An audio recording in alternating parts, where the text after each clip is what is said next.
Top des 3 meilleurs moments pour trader. 1. London. 2. New York. 3. London Close. Je vous explique dans cette vidéo ce que l'on appelle les kill zones d'ICT ou les sessions de trade. D'abord, nous allons expliquer pourquoi il est important de trader dans les kill zones.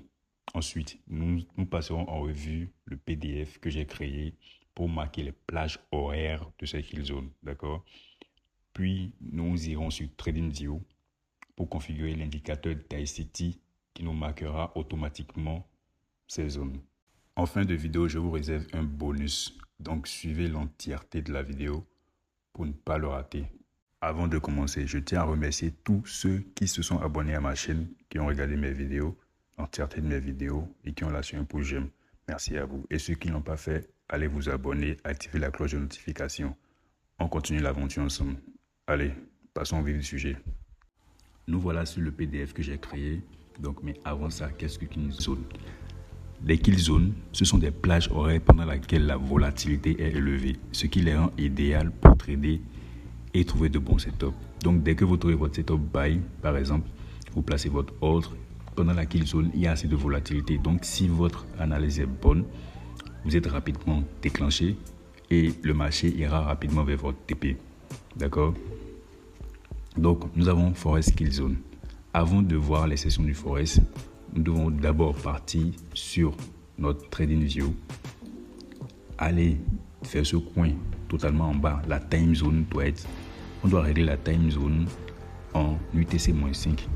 Je ne sais pas si chez vous c'est UTC-5, mais votre fuseau horaire doit être réglé sur New York. D'accord? Toujours sur New York. Ne changez pas. Votre fuseau horaire, laissez-le sur New York. Donc, une fois que ça c'est fait, on peut revenir sur le PDF. Nous avons Forex Kill Zone. Donc, selon ICT, nous avons 4 sessions. Comme sur le Forex, nous avons 4 sections. Donc, 4 Kill Zones. D'accord? Nous avons Asia Session qui se déroule de 20h à 0h. Nous avons London Session qui se déroule de 2h du matin à 5h. Nous avons New York Session qui se déroule de 7h à 10h. Et nous avons London Close qui se déroule de 10h à 12h. D'accord? Nous avons ensuite les kill zones des indices. Je ne parle pas des indices synthétiques. Je parle des indices comme le Nasdaq, le DXY et autres. Donc nous avons les kill zones des indices un peu différents des kill zones du Forex, seulement au niveau de New York. Ici, nous avons deux types de New York. D'accord? Nous avons déjà Asia Session qui est de 20h à 0h comme sur le Forex. London Session qui est de 0h à 5h. J'espère que vous êtes en train de noter les heures, les plages horaires. Nous avons New York AM qui est de 0h30, pardon, qui est de 8h30 à 11h. Nous avons New York PM qui débute de 13h30 à 16h. Donc, j'espère que vous avez pris note des plages horaires. Je reprends pour le marché du Forex. Nous avons Forex Kill Zone. Voici les plages horaires qui sont là, des 4 sections qui sont là. Nous avons l'Asia Session 20h à 0h noté. Nous avons London de 2h à 5h. New York de 7h à 10h. London Close de 10h à 12h. Donc, c'est un peu ça. Nous avons aussi la Kill Zone des indices légèrement différentes juste au niveau de New York. Au niveau de New York, nous avons New York AM et New York PM qui est de 8h30 à 11h et New York PM qui est de 13h30 à 16h. C'est juste là où il y a la différence entre indice, la kill zone de l'indice, des indices et la kill zone du Forex. Donc maintenant passons à notre TradingView pour retrouver ces kill zones. Avant de passer à l'indicateur, nous allons essayer de trouver ces kill zones par nous-mêmes. Vous n'êtes pas forcément obligé d'utiliser l'indicateur pour trouver les kill zones, d'accord? Vérifiez toujours que votre fuseau horaire est sur New York, UTC-5. Maintenant, nous avons dit que nous avons l'Asia Session qui est de 20h à 0h. Donc, l'Asia Session qui est de 20h. l'Asia Session qui est de 20h à 0h, 17h18. Ok. 20h. De 20h. Excusez-moi, je préfère plutôt prendre ceci d'abord. 20h à 0h. Donc là, nous avons la session qui s'est déroulée. Si je ferai ça, de là à là, ça c'est la session, d'accord? Après la session, nous avons parlé de... Après la session, nous avons parlé de London Session, qui se déroule de 2h du matin à 5h. Donc, ça fait 2h du mat. Je pense que c'est là.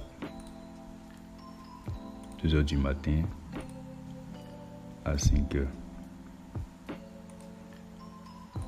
Donc, cette plage horaire, c'est la session de Londres. Cette plage horaire, c'est la session de Londres. Je vais changer la couleur rapidement. D'accord, super.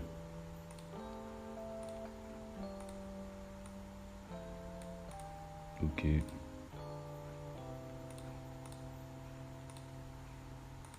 Nice. Maintenant, nous avons la session de New York qui est de 7h à 10h. Donc, de 7h à 10h. Là, nous avons notre session de New York, les gars. Let me change the color. Mettre en orange. Nous avons nos 3 belles sessions là. Nous avons la session asiatique, la session de Londres, la session de New York. Donc, sur ces 3 sessions là, vous ne devez trader que dans 2 sessions, d'accord? Personne ne trade dans la session asiatique. Personne ne trade dans cette session. Dans la session asiatique, personne ne trade là. Parce que le marché est pour la plupart du temps en consolidation. D'accord? On a 2 types de... Le marché évolue de 2 façons, de 3 façons, excusez-moi. Nous avons le marché qui consolide. Tac, tac, tac, tac. Le marché qui ne va ni en haut ni en bas. En train de faire des consolidations, comme ça seulement. Nous avons le marché qui est à la hausse, d'accord? Qu'on appelle un bullish trend, bullish market, d'accord? Puis nous avons le marché qui est à la baisse, bearish market, bearish trend. Ok. Donc la session asiatique, c'est une session qui est en consolidation. Personne ne trade là. D'abord, même c'est sûr que vous êtes en train de dormir. Donc personne ne trade dans cette session asiatique. Donc les sessions où vous devez trader sont les sessions de Londres, les sessions de New York et le London Close de Londres, de New York et le London Close qui est de 10h à 12h. Donc dans cette partie aussi, c'est le London Close, vous pouvez trouver une opportunité rapidement, d'accord? C'est un peu ça les gars. Ça c'est pour la session de... Ça c'est pour les kill zones du Forex. Donc allons sur les indices.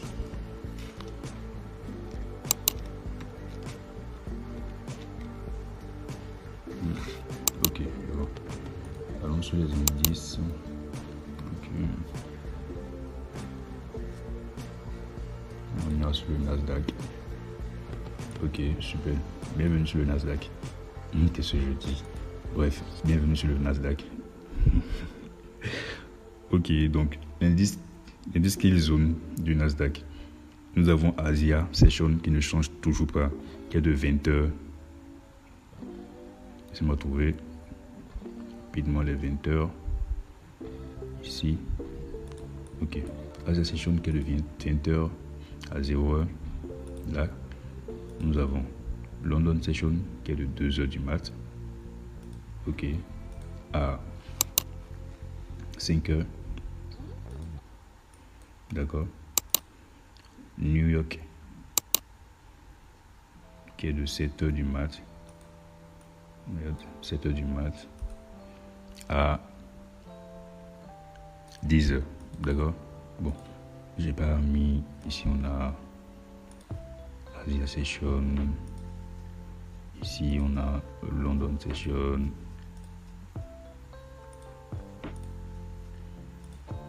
ici, on a New York A. Voilà. Voilà, je viens de faire une erreur. Je viens de faire une erreur. C'est très facile de faire une erreur avec ces zones sur l'indice. Je vous avais dit que les zones de l'indice, les zones de l'indice étaient différentes du Forex. Donc, au niveau de New York, ce n'est pas de 7 heures, mais c'est de New York AM, New York AM, qui commence à partir de 8h30 à 11h. Donc, New York AM, 8h30, là, à 11h, d'accord? Puis, nous avons le New York PM qui commence à partir de 13h30. 13h30 à 16h. Le New York PM qui commence à partir de 13h30 à 16h. Donc, vous avez vu, ce sont les zones, comme je le répète encore, personne ne traite dans l'Asia Session. Et je vous ai déjà dit pourquoi là-bas. Personne ne trade dans l'Asia Session. Donc vous tradez dans London Session. Ok. Vous tradez dans London Session. Vous tradez dans New York AM et dans New York PM. Seulement ces trois zones-là. Personne ne trade dans l'Asia Session. Ok. Maintenant que c'est bon, nous allons passer à l'indicateur d'ICT qui permet de marquer automatiquement ces kill zones. Sinon, venir et tout le temps tracer, ça ne nous aide pas trop, d'accord?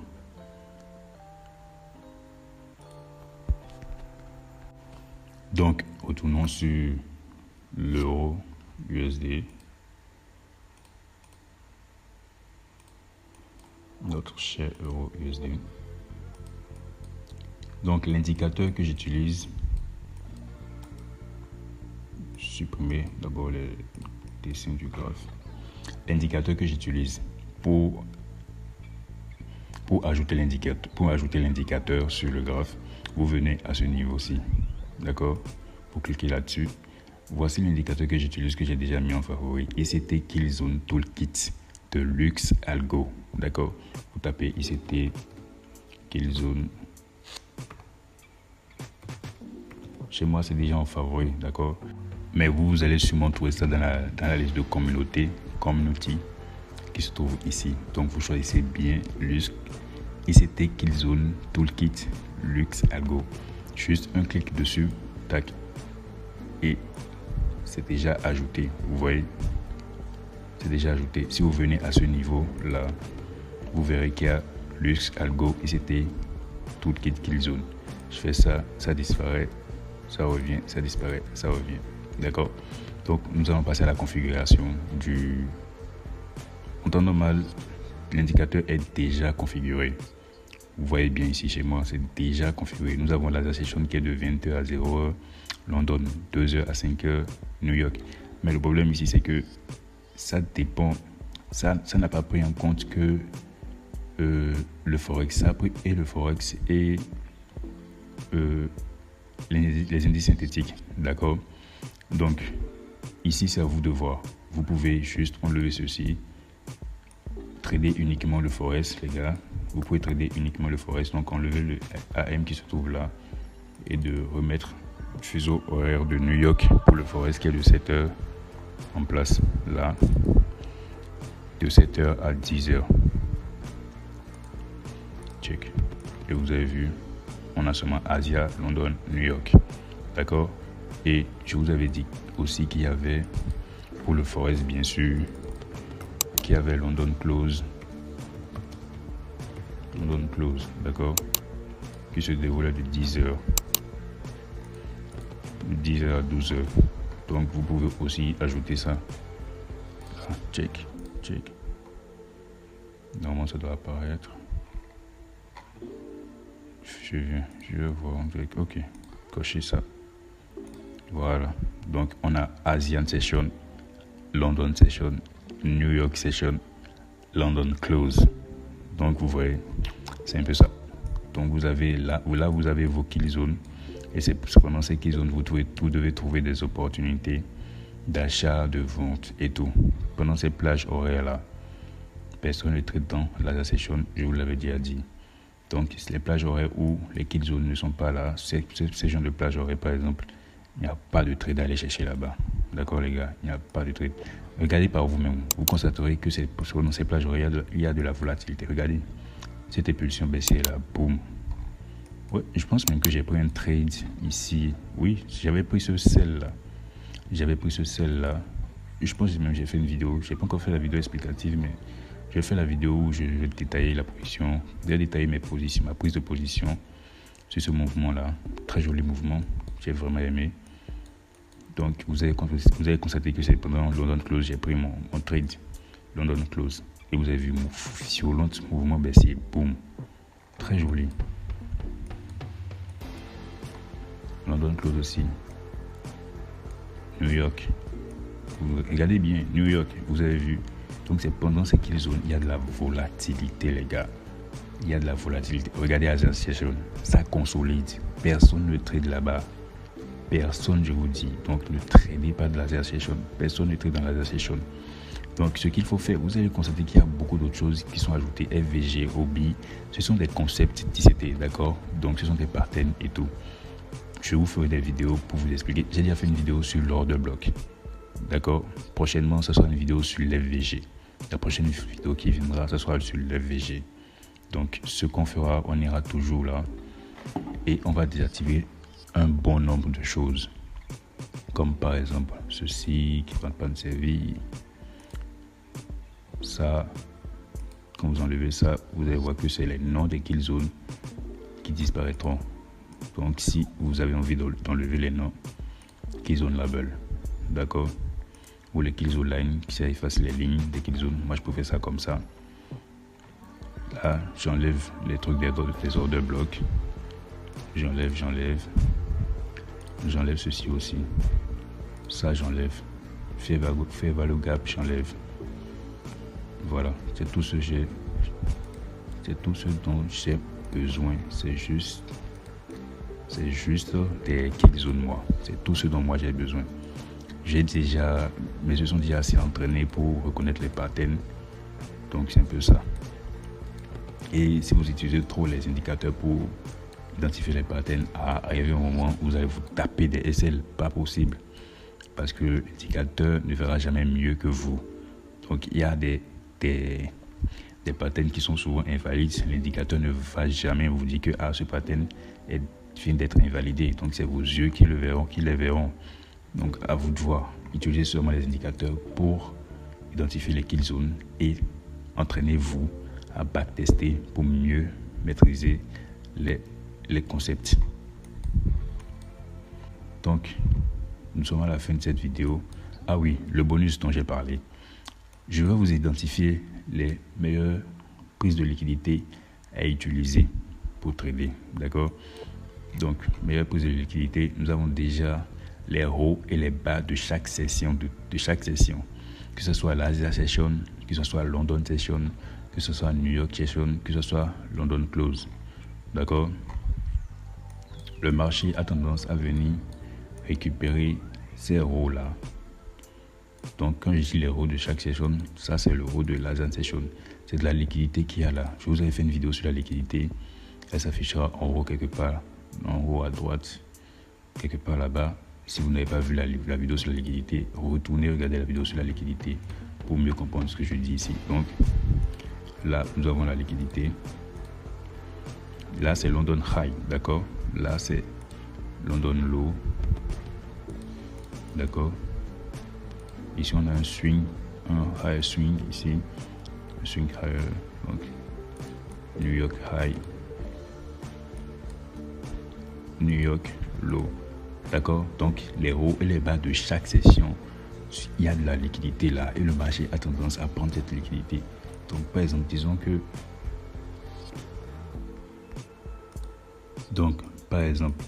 je vous donne un petit modèle. Le marché peut venir faire ça. Ici, on a notre London High, n'est-ce pas? Donc, le marché peut venir faire ça, récupérer la liquidité, faire un pattern de retournement, boum, casser ce plus bas là, revenir là pour faire son mouvement baissier. D'accord? Quand je vous ferai des vidéos pour vous montrer les modèles, les deux modèles d'ICT, les deux meilleurs modèles d'ICT que moi j'utilise personnellement et c'est grâce à ça moi je suis rentable actuellement, sans vous mentir, juste le modèle DCT. J'utilise un seul personnellement, mais je vais vous montrer le deuxième qui est l'un des meilleurs modèles DCT. Lui-même l'a dit que c'est le modèle qui conseille à tout le monde, qui est simple, d'accord, pas de prise de tête les gars, pas besoin de beaucoup de choses sur les graphes et tout. Bon, nous sommes à la fin de cette vidéo, je vous remercie d'avoir regardé la vidéo jusqu'à la fin. Abonnez-vous, activez la cloche de notification, lâchez un pouce j'aime et mettez vos questions dans l'espace commentaire. Je lis et je y répondrai. D'accord? Donc, sur ce, prenez soin de vous et bon trade.